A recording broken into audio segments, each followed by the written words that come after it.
Voulez-vous vous lever avec moi? Nous allons lire 3 textes qui apparaissent devant nous. Pour raison de laisser un peu tout le monde lire, je vais juste me retirer et nous lisons ensemble Agé chapitre 2, le verset 6 au verset 9. La parole de Dieu nous dit, lisons.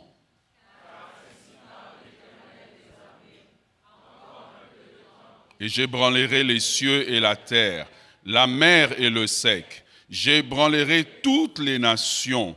Les trésors de toutes les nations reviendront et je remplirai de gloire cette maison, dit l'Éternel des armées. L'argent est à moi et l'or est à moi, dit l'Éternel des armées. La gloire de cette dernière maison sera plus grande que celle de la première, dit l'Éternel des armées. Et c'est dans ce lieu que je donnerai la paix, dit l'Éternel des armées. Amen. Lisons ensemble le deuxième texte dans 1 Chroniques chapitre 12, le verset 32. La parole de Dieu nous dit.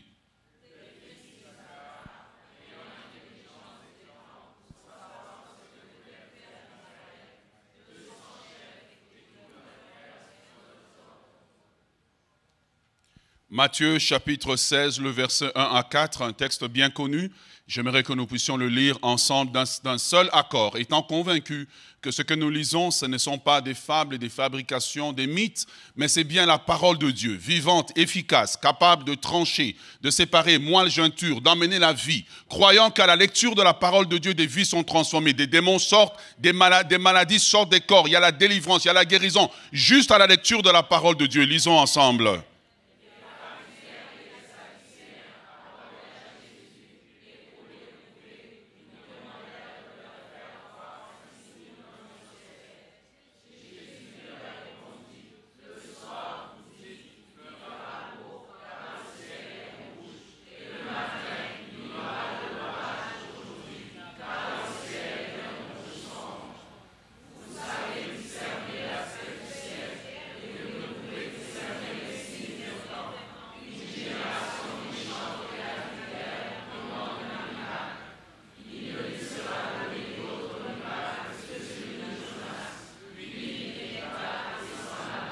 Amen. Prenons place dans la présence de Dieu.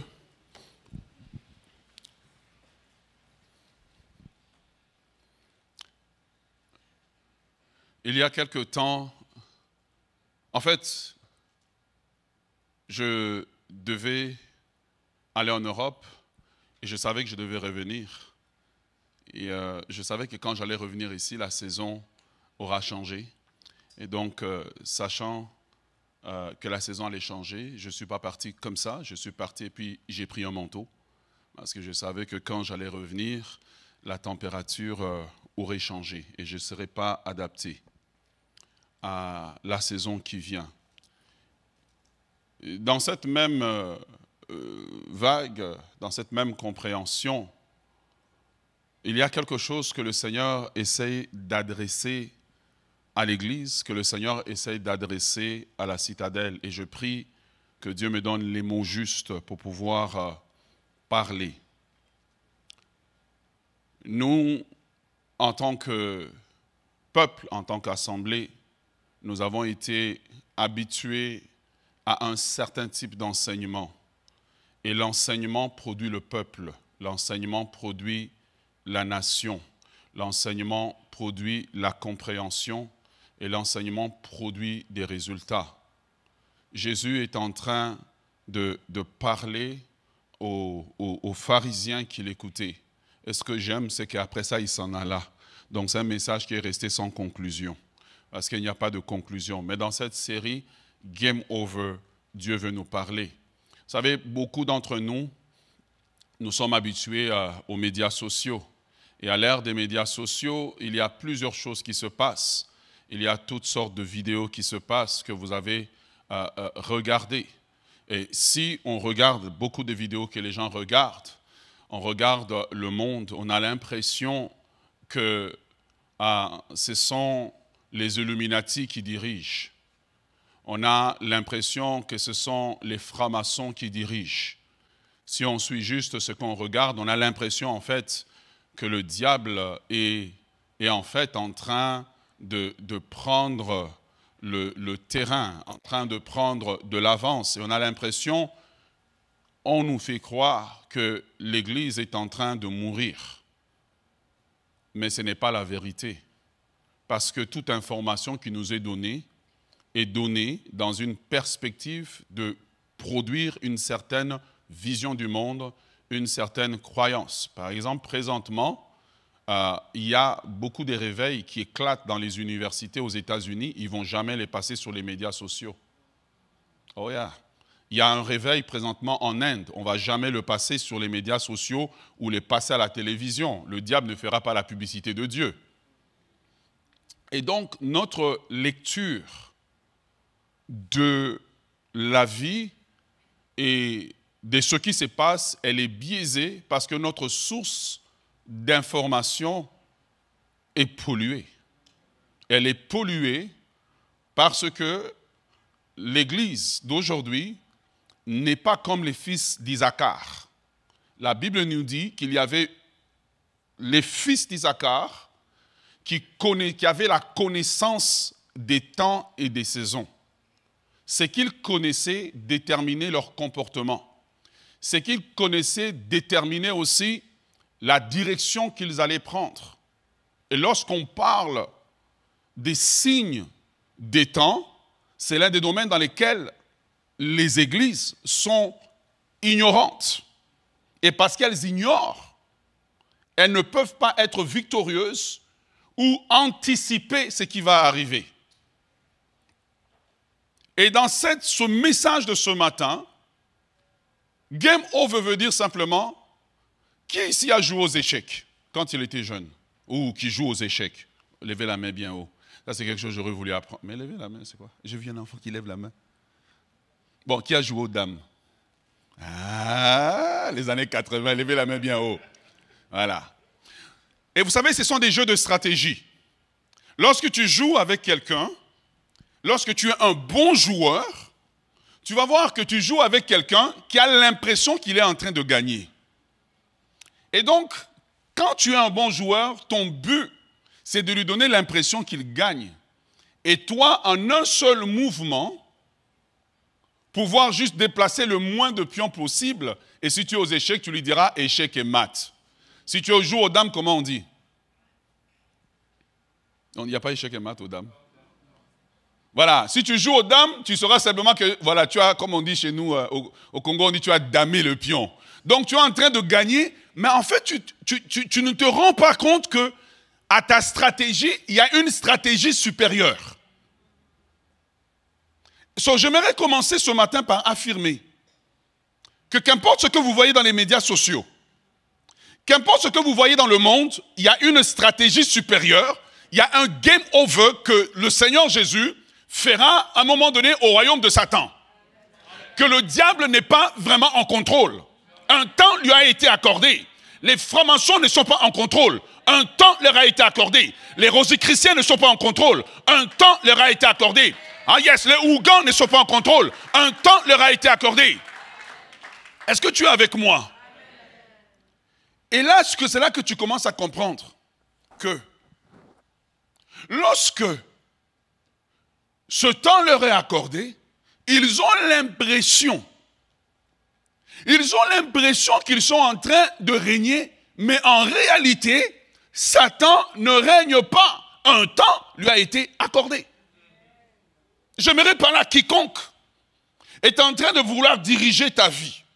Quiconque est en train de vouloir peut-être déranger ta vie, que c'est juste un temps qui lui a été accordé. Le game over de Dieu arrive bientôt. Je regarde la Bible et je suis surpris de voir que Pilate et Hérode arrêtent Jésus. Ils emmènent Jésus à la croix. Jésus est crucifié, Jésus meurt. Si on suit les nouvelles à la télé, ou les nouvelles comme comment on appelle ça, les disciples d'Emmaüs, il dit, n'as-tu pas entendu ce qui est arrivé à Jérusalem? Comment Jésus a été crucifié? Mais dans les livres des Actes, il est écrit que Pilate et Hérode n'ont fait que ce que la main de Dieu avait d'avance arrêté. En d'autres termes, Pilate pensait qu'il gagnait, mais Dieu disait game over. Pilate pensait qu'il était en train de triompher, mais Dieu disait game over. L'ennemi pensait qu'il était en train d'avoir la victoire, mais en réalité, il n'était qu'un instrument que Dieu utilisait pour accomplir un plan qu'il a arrêté depuis l'éternité, car il est écrit que Christ est l'agneau de Dieu qui a été immolé depuis l'éternité, avant la fondation du monde. Quand Pilate a accompli, Pilate et Hérode pensaient qu'ils étaient forts, mais en réalité Dieu disait, vous n'avez aucun contrôle. Les gens tremblent devant vous, vous n'avez aucun contrôle. Les gens ont peur de vous, mais vous n'avez aucun contrôle. J'aimerais parler à l'église ce matin. Quand vous voyez ces personnes, n'ayez pas peur, ne tremblez pas, car votre Dieu est en contrôle. Il est écrit que l'Éternel était assis sur son trône lors du déluge. Il était assis hier, il est assis aujourd'hui et il sera assis pour l'éternité. Est-ce que quelqu'un peut ovationner le Seigneur? J'aimerais dire à quelqu'un que qu'importe ce que tu traverses, Dieu est assis sur le trône de ta vie. Qu'importe ce que tu vis, Dieu est assis sur le trône de ta vie. Qu'importe ce que tu expérimentes, Dieu est assis sur le trône de ta vie. Ils pensent qu'ils t'ont coincé, mais Dieu est assis sur son trône et Dieu dira le dernier mot. Ils pensent qu'ils sont en contrôle, mais Dieu dira le dernier mot. La Bible dit que Pilate, sans le savoir, a accompli une vieille prophétie. La Bible dit que Hérode, sans le savoir, a accompli une vieille prophétie. Je prie Dieu maintenant pour toute personne qui se dresse sur ton chemin. Je prie Dieu pour toute personne qui est en train de te combattre, que sans le savoir, il soit l'instrument par lequel Dieu accomplira une parole qu'il a dit sur ta vie. Qu'il sera l'instrument par lequel Dieu accomplira une parole sur ta vie. Je prie Dieu que même le congédiement que tu as subi soit le congédiement de ton élévation. Je prie Dieu que même les parents qui ne t'ont pas nourri, les parents qui n'ont pas pris soin de toi, leur injustice soit un instrument qui te rende fort, qui te rende puissant comme Jéhu était puissant, puissant dans sa génération. Je prie Dieu que sa main soit sur toi. Reçois-le dans le nom de Jésus. Ah, je dis reçois-le dans le nom de Jésus. Je dis reçois-le dans le nom de Jésus. Bien-aimé dans le Seigneur, j'aimerais te parler de la part de Dieu ce matin. J'aimerais te parler parce que si tu ne comprends pas ce qui se passe aujourd'hui, tu ne pourras pas saisir Dieu. Tu auras l'impression que beaucoup de choses qui arrivent au hasard. Mais j'aimerais te dire que depuis un certain temps, nous sommes rentrés plus que jamais dans l'agenda prophétique de Dieu pour la fin des temps. Lors des Jeux Olympiques, le président Macron a dit que le cavalier ou la bête de l'Apocalypse arrive. Il n'a pas dit au hasard. Ces gens savent ce qu'ils sont en train de faire. Et quand tu ne connais pas l'agenda de Dieu, tu vas trembler, tu vas avoir peur. Tu vois? Tu vas avoir peur. Pourquoi? Parce que tu auras l'impression que les Ponce Pilate de ce monde, tu auras l'impression que les héros de ce monde, c'est eux qui ont le contrôle, alors qu'ils n'ont pas le contrôle. J'aimerais raffirmer à quelqu'un que le diable n'a aucun contrôle. C'est Dieu qui lui donne un temps, un temps. La Bible dit que le diable a été chassé du ciel, il est tombé sur la terre avec une grande colère, mais un temps lui a été accordé. Et si en tant qu'Église, ces choses ne sont pas en nous, nous ne pourrons pas faire face aux temps à venir. Nous serons surpris par les malheurs qui vont arriver sur la terre. Et donc, par cette série Game Over, mon but, c'est de nous préparer à ce qui va arriver dans les prochains mois, dans les prochaines années sur la terre.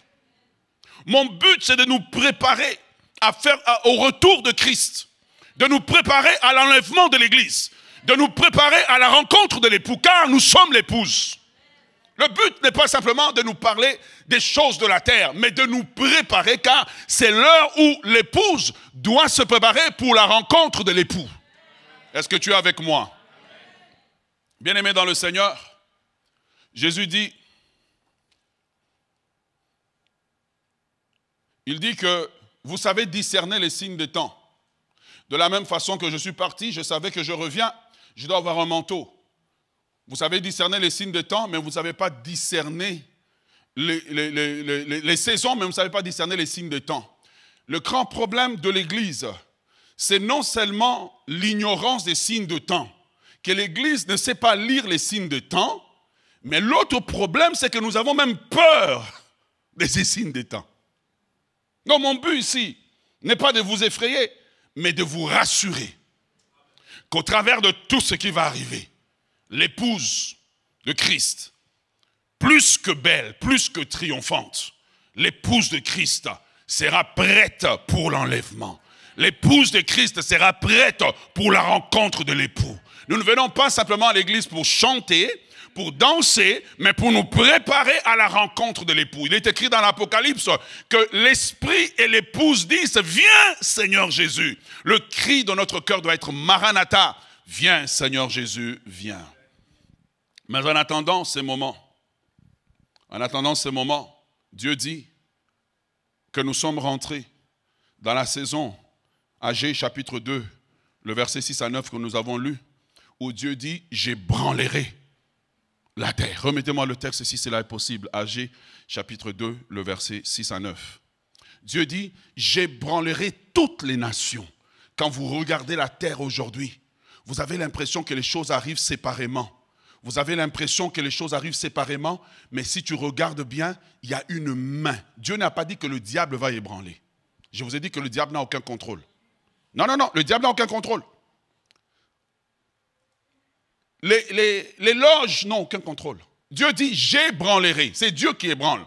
Il dit, j'ébranlerai toutes les nations. Les États-Unis, dans les temps qui viennent, seront ébranlés. Le Canada, où vous êtes venus ici en pensant que vous avez fui vos pays, et puis vous serez en sécurité ici, le Canada sera ébranlé. Les systèmes établis seront ébranlés. Le système monétaire sera ébranlé. Préparez-vous parce qu'il y a un grand choc qui arrive bientôt dans le monde. Il dit, j'ébranlerai toutes les nations. Les trésors de toutes les nations viendront et je remplirai de gloire cette maison. Quand toutes les nations seront ébranlées, la seule nation qui sera remplie de gloire, remplie de puissance, remplie de révélation, c'est l'église de Jésus-Christ. C'est l'épouse qui est préparée pour la rencontre de l'époux. Ah, je ne sais pas si tu seras là. Il dit, j'ébranlerai. Si vous regardez le monde, vous allez vous rendre compte que depuis le 11 septembre 2001, on dirait que c'était hier, le monde est entré dans les cycles des douleurs de l'enfantement.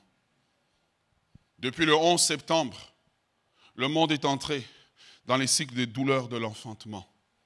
On pensait que le 11 septembre était juste venu et passé. On a vu des grands systèmes politiques tomber. Le chrétien d'aujourd'hui doit savoir interpréter ce qui se passe dans le monde à la lumière de la prophétie biblique.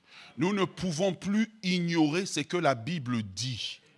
Nous ne pouvons plus passer à côté. La raison pour laquelle Satan combat la parole de Dieu, la raison pour laquelle il combat la Bible, il sait que dès qu'il aura enlevé la Bible, personne ne saura plus qu'est-ce qui est en train d'arriver. Mais ce qui arrive, comme il est écrit dans les Actes des Apôtres, a été arrêté depuis longtemps. Dieu a dit qu'il va arriver un temps où les nations seront ébranlées, les nations seront agitées. Quelque chose va les agiter en rentrant en conflit les uns contre les autres. Dernièrement, à mon grand étonnement, j'étais choqué lorsque je l'ai vu. Vous avez vu les missiles qui sont partis de l'Iran vers Israël. Mais on s'en va vers une troisième guerre mondiale. Et pendant qu'on s'en va, qu'est-ce que l'Église fait? Elle continue avec ses dogmes. L'Église doit devenir prophétique pour préparer le peuple. Nous continuons avec nos messages habituels, fermant les yeux. Et c'est ça que Dieu dit. Il dit, vous ne pouvez pas discerner les signes de temps. Il y a une urgence pour que l'Église change comme le Titanic qui s'en va pour cogner l'iceberg. L'Église doit changer de direction. Changer, sinon la catastrophe qui va atteindre le monde, l'Église elle-même ne sera pas préparée. Vous savez discerner quand c'est l'été pour porter les bons habits. Vous savez discerner quand c'est l'hiver pour porter les manteaux. Mais les signes de temps se passent devant nous. Et même dans l'église, on n'en parle pas. Tous ceux qui en parlent, on les trouve même bizarres. On les rejette. Mais je vais t'en parler. Et je vais aller en détail. Je vais t'en parler. Je vais aller en détail. car quelque chose de grand est en train d'arriver. Ce que vous êtes en train de voir dans le monde, ce sont les douleurs de l'enfantement. Ce sont les douleurs de l'enfantement. Mais je suis venu avec un message d'assurance ce matin. Ce n'est pas le diable qui est en contrôle, Dieu est en contrôle. Ce n'est pas Lucifer qui est en contrôle, Dieu est en contrôle. Nous n'allons pas vers ces choses en tremblant, mais nous allons vers ces choses en se préparant. Bien-aimés dans le Seigneur,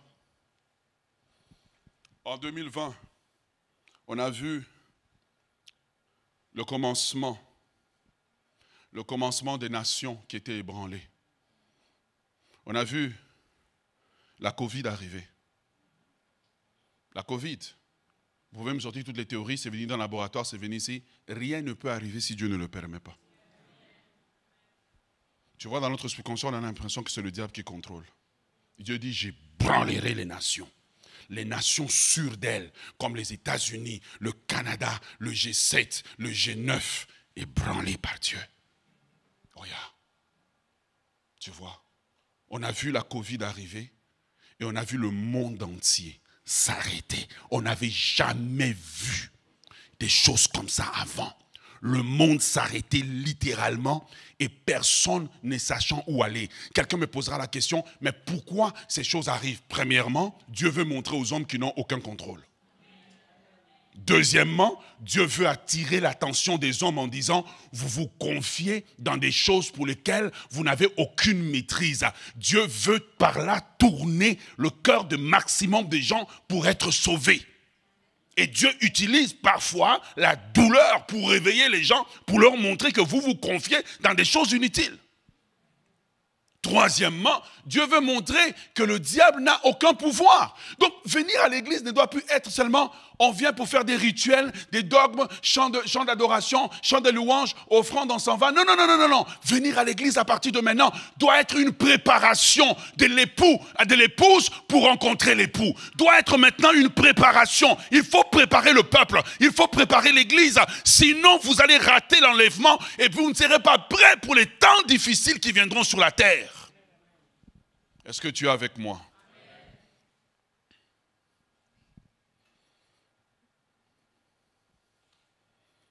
Ces temps qui vont secouer la terre et qui ont déjà commencé à secouer la terre. Vous allez voir, je vous le dis parce que ça va arriver. Israël, Iran, la guerre va commencer là. Quand ça va commencer, Taïwan, la Chine va entraîner les États-Unis. Tout le système va tomber. Vos argents que vous mettez dans les comptes des banques, vous avez renfloué là.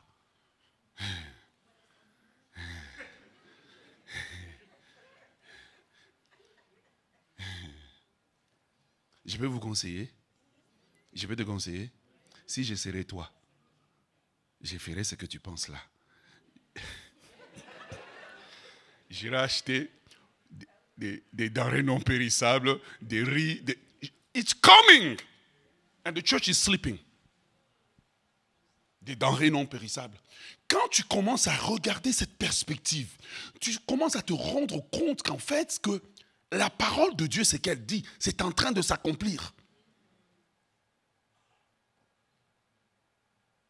Il n'y a pas, il y a eu une réunion dans le monde pendant millions, ils ont décidé, ils ne peuvent décider que ce que Dieu permet.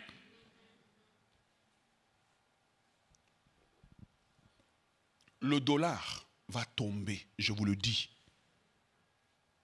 Le dollar va tomber. Et ça tombera en une nuit. Mark my word, it's coming. C'est le grand ébranlement, l'ébranlement du système financier, ça arrive. Les BRICS que vous avez vus là, ils ne partiront pas. Parce que peut-être qu'on vous prêche, vous pensez qu'on ne connaît pas.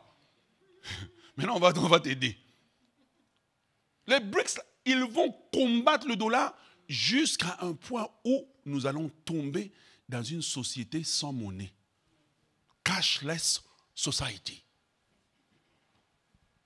Je pense que certaines personnes ont commencé à écouter maintenant. L'ébranlement du système politique. L'apparition de l'homme de l'iniquité. L'apparition de l'antichrist. Dieu dit, j'ébranlerai le système. Vous pensez que vous êtes en contrôle. Dieu dit, j'ébranlerai. Mais l'église doit être préparée comme les fils d'Isaacar. Est-ce que tu es avec moi? Est-ce que tu es avec moi? La terre sera dans les douleurs d'enfantement. L'ébranlement qui va arriver va causer deux types de réactions. Les gens qui vont totalement se tourner contre Dieu et rejeter Dieu, et des gens qui, dans la peur et la douleur qui va tomber sur le monde soudainement, les gens ne seront plus capables de payer leur maison. Les magasins dans la crise qui va arriver. J'étais en train de revenir de Miami hier soir, et puis j'ai commandé mon Uber, et puis je suis assis derrière.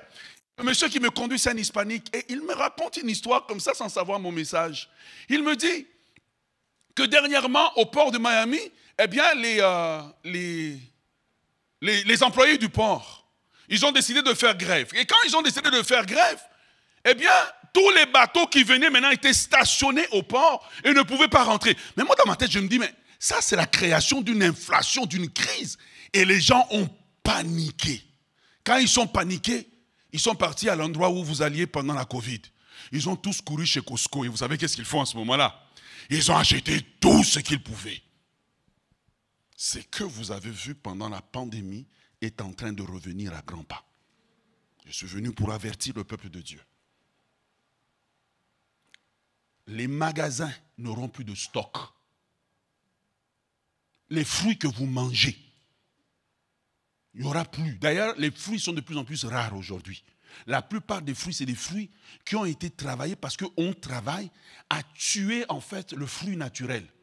La banane que vous mangez est une banane artificielle. Je n'ai pas le terme scientifique. Et donc, qu'est-ce qui se passe? C'est que si vous n'êtes pas préparé et ancré en Christ, vous ferez partie de la grande apostasie. Des gens qui vont se détourner de Dieu. Oh, vous êtes calme, hein? Ça va? Voilà.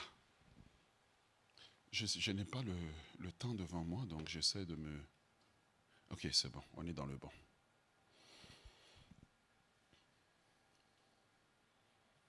Ça n'arrivera pas doucement. Ça va arriver soudainement. Le monde sera pris comme dans le filet de l'oiseleur. Ceux qui le savent ont déjà commencé à se préparer. Tout ce que vous regardez comme grand là, dans ce monde, ils ont commencé à réinvestir. Pas dans la technologie nécessairement, mais à investir dans la terre.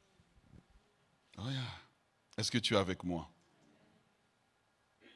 Ce choc, comme je vous dis, va causer une pénurie des biens. Les gens seront tellement choqués que les gens, ils vont perdre leur maison. Les gens vont commencer à attaquer les magasins et à attaquer les maisons dans lesquelles ils savent qu'ils peuvent retirer quelque chose. Bien-aimé, si tu ne crois pas dans la parole de Dieu, ouvre tes yeux parce que ça va arriver. Lorsque la technologie va arriver à son sommet, les gens seront remerciés de leur travail. Regarde. C'est là où on s'en va. Si vous ne savez pas reconnaître les signes des temps et voir au travers de cela l'accomplissement des prophéties bibliques, quand vous voyez ces choses, ça doit fortifier votre foi et non créer la peur. Ça doit fortifier votre foi. Les gens envahiront des magasins. Ceux qui ne sont pas voleurs vont se découvrir un nouveau talent. Aller chercher, secouer les magasins pour essayer de trouver la nourriture. Des cargaisons viendront d'autres pays pour ici. Mais le temps que ça arrive, tout sera pourri, tout sera terminé. L'instinct bestial de l'homme qui ne connaît pas Christ prendra le dessus. Dieu dit, j'ébranlerai le système. Alors la question se soulève. Pour nous, en tant qu'Église, sachant que tout le système sera secoué, sachant que même ceux qui ont investi pour avoir des champs, la terre même refusera de leur donner le produit. La terre refusera de leur donner le produit pour lequel ils ont investi. Quelle devrait être notre attitude? L'attitude du chrétien devrait être, premièrement, d'être un chrétien authentique. authentique, un vrai chrétien. Le temps où on a joué à l'église est terminé. Lorsque j'ai commencé à découvrir ça, je vous avoue, je vais vous dire la vérité, j'ai commencé à en vouloir à la plupart des gens qui se disent prophètes. J'ai dit, tu es prophète, tu ne peux pas nous dire toutes ces choses. Tu me parles, oh ma grand-mère, tu vas dans mon village, c'est bien. Après le village, il y a une réalité devant moi. L'appel du Saint-Esprit à l'église d'aujourd'hui, c'est une église qui doit apprendre à se sanctifier et à choisir de vivre une vie authentique. Que celui qui est dans le péché abandonne son péché. Ne couche pas avec quelqu'un qui n'est pas ton mari, quelqu'un qui n'est pas ta femme. Ceux qui flirtent, arrêtent de flirter avec le péché. L'épouse doit se sanctifier pour aller à la rencontre de l'époux. Sinon, la parabole des 10 vierges va s'appliquer à nous. 5 étaient sages, 5 étaient folles. Les folles, c'est lesquelles? C'est des personnes qui vivent une vie chrétienne à peu près. C'est des personnes qui sont un pied dedans, un pied dehors. C'est des personnes qu'on ne connaît pas. Mais Dieu dit au milieu du malheur qui va frapper le monde. Autre chose arrive, c'est qu'un grand réveil va éclater. Le réveil va toucher l'Amérique du Sud. Le réveil spirituel va toucher l'Amérique. Le réveil spirituel va toucher le Canada. Parce que dans le malheur qui va frapper les hommes, les cœurs des hommes vont se tourner vers Dieu. Le cœur des hommes va se tourner pour chercher celui qu'ils ont rejeté dans le passé, pour chercher celui qu'ils ont rejeté en disant qu'il n'existe pas. Les hommes chercheront des solutions. Ils vont se rendre compte que le yoga ne peut pas les sauver. Ils vont se rendre compte que toutes sortes de religions ne peuvent pas les sauver. La seule chose qui pourra sauver le monde, c'est la relation personnelle avec Jésus-Christ comme Seigneur et Sauveur personnel. Voilà pourquoi le temps de jouer à l'église est terminé. Le temps de jouer aux chrétiens est terminé. Le temps de jouer aux chrétiens à peu près est terminé. L'heure est venue. L'heure, la saison dans laquelle le monde est la saison dans laquelle le chrétien doit se sanctifier, se mettre de côté, mettre sa vie en règle avec Dieu, mettre sa vie en règle avec Dieu, parce que tous ces signes que nous voyons pointe au retour du roi, pointe au retour du Seigneur, pointe au retour du Fils de l'homme, pointe au retour du Seigneur, pointe au retour du Maître. Jésus revient bientôt, mais trouvera-t-il une église prête? Trouvera-t-il des chrétiens prêts? Trouvera-t-il des chrétiens qui ont donné totalement leur vie?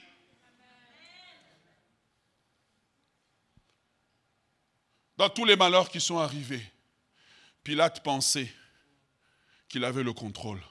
Dans tous les malheurs qui arrivent dans le monde, le diable pense qu'il est en contrôle. Dieu lui fera à un moment donné, game over. En fait, tout le temps que tu étais en train de jouer, tu jouais une partie pour laquelle j'étais déjà en contrôle. Les temps qui arrivent nous disent, vous ne pouvez pas vous confier à votre compte de banque. Personne ne sera épargné. Personne ne sera en sécurité. Les seuls qui seront en sécurité, c'est ceux qui auront appris, quand le temps était bon, à lire leur Bible, à se confier entièrement à Dieu. Je vous dis, vous allez voir des pasteurs, des grands pasteurs abandonner la foi. Vous allez voir des grands chantres abandonner la foi.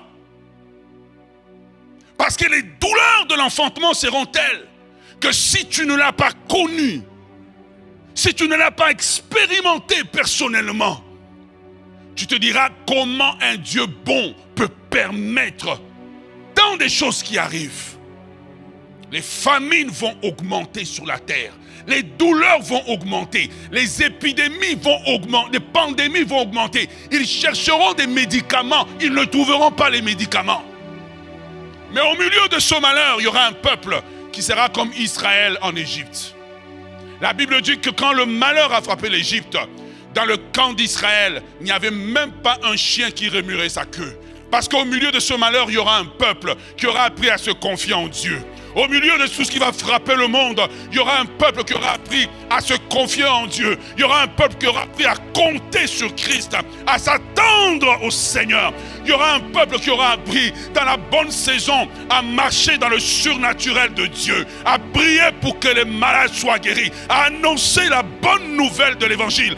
Game Over nous dit qu'il y a un temps où le monde sera secoué, mais ceux qui seront l'épouse, ceux qui seront mis à part, seront surnaturellement protégés, gardés, nourris comme Élie a été nourri dans les temps difficiles. Je suis venu annoncer quelqu'un que le temps est venu pour nous de shifter l'église, pour que l'église devienne apostolique, pour que l'église devienne prophétique, pour que l'église prenne la direction du Saint-Esprit.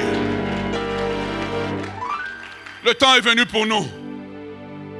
Le temps est venu pour nous de croire et de commencer à exercer le ministère surnaturel, à voir les malades guéris. C'est la seule chose qui fera que quand le malheur frappe le monde, nous allons voir la main de Dieu guérir nos malades. Nous allons voir des anges venir apporter la nourriture alors que nous chercherons la nourriture. Nous allons voir le surnaturel de Dieu. Aujourd'hui, on a une église qui ne connaît plus son Seigneur. Aujourd'hui, on a une église qui ne connaît plus le maître de la maison. Mon cœur est brisé ce matin, j'ai mal au-dedans de moi. Lorsque je regarde l'église, quand j'ai vu la pandémie arriver, je pleurais dans la maison, dans la prière. Je dis, Seigneur, épargne-nous parce que nous ne sommes pas prêts. Nous avons été surpris par cette pandémie que nous avons vu venir. Mais Dieu parle à l'église, il dit la première, vous ne l'avez pas vu venir. Mais je vous annonce aujourd'hui qu'il y en a une deuxième qui arrive. Je vous le dis, je ne veux pas donner des dates parce que si je vous donne des dates, vous allez avoir peur. But I can tell you when it's going to come. It's coming soon. 2025, beaucoup de choses vont shifter. Il est temps de mettre sa vie en règle avec Dieu. Sinon, au lieu que ce soit le game over du Seigneur qui prenne, c'est le système du monde qui te fera game over. Que celui qui est debout prenne garde. Que celui qui vit dans le péché se sanctifie. Que celui qui vit dans l'immoralité sexuelle se sanctifie et abandonne sa voie. Abandonne, ce n'est pas une question qu'on ne te voit pas, c'est une question que tu ne seras pas prêt pour l'enlèvement de l'épouse. Fouillez le péché. Fouillez le péché, fouillez le péché. Sortez du milieu de Dieu, sanctifiez-vous et vous serez prêts pour les choses qui vont venir dans le monde. Fouillez le péché.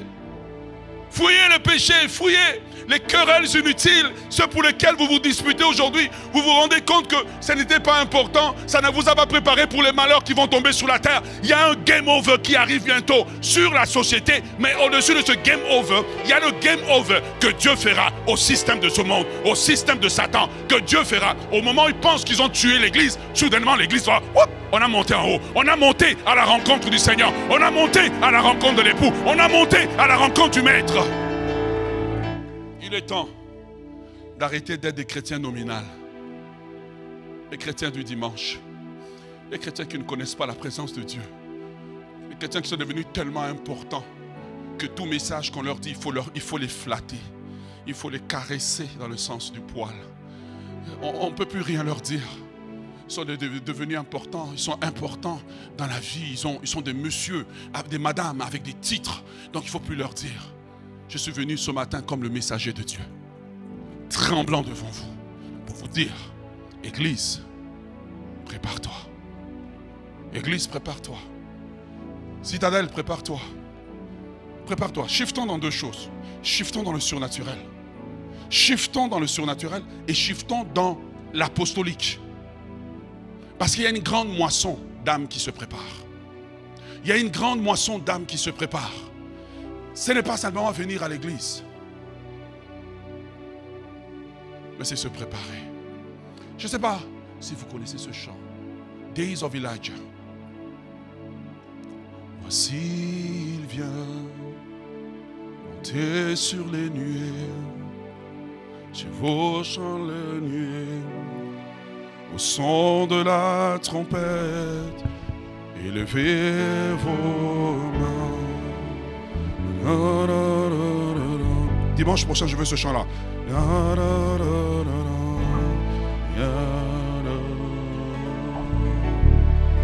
Je termine ce matin en te disant ceci. Tu as le choix. Tu as le choix. Et tu as encore le temps de vivre totalement pour Dieu. De te donner totalement. Malheur à la terre, dit la Bible, car des grands malheurs arrivent. Malheur à la terre, des grands malheurs arrivent. Tous les systèmes, le système scolaire sera ébranlé. Seulement ceux qui se seront confiants en l'Éternel, qui dans leur temps privé auront appris à vivre une vie chrétienne authentique, auront appris à suivre le Maître, auront appris à suivre le Maître, auront appris à s'attacher à lui, auront appris à ne pas regarder au bien de ce monde, mais dans le privé en disant, je ne désire que toi, je ne désire que toi, je ne désire que toi, je ne désire que toi.